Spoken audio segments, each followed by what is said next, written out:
अगर आपकी भी उम्र 20 से 25 के बीच की है तो इस कहानी को सुनो। एक राज्य था जहाँ किसी को भी राजा बना दिया जाता था, लेकिन सिर्फ 5 सालों के लिए, और 5 साल खत्म होने के बाद उस राजा को एक घने जंगल में छोड़ दिया जाता था, जहाँ दूर दूर तक कोई इंसान नहीं रहते थे और जंगल में जंगली जानवर उसे खा जाते थे। और ऐसे ही हर 5 साल पर हर एक राजा के साथ किया जाता था। जो भी लोग राजा बनते थे वह अपनी जिंदगी में खूब ऐश करते थे और इतना खो जाते थे कि वे भूल जाते थे कि उनके साथ 5 साल बाद क्या होने वाला है। जैसे जैसे साल बीतने लगते थे उन्हें आखिर में डर लगने लगता था। एक बार एक नए आदमी को राजा बनाया गया। वह आदमी बहुत ही बुद्धिमान था।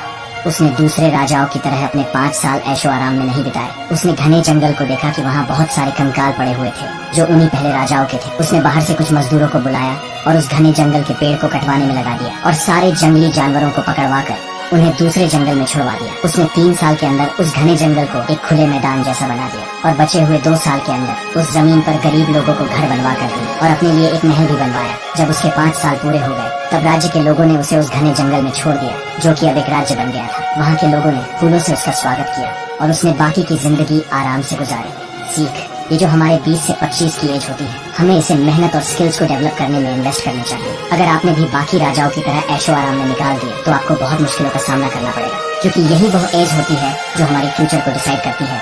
इसलिए इसे वेस्ट नहीं, इन्वेस्ट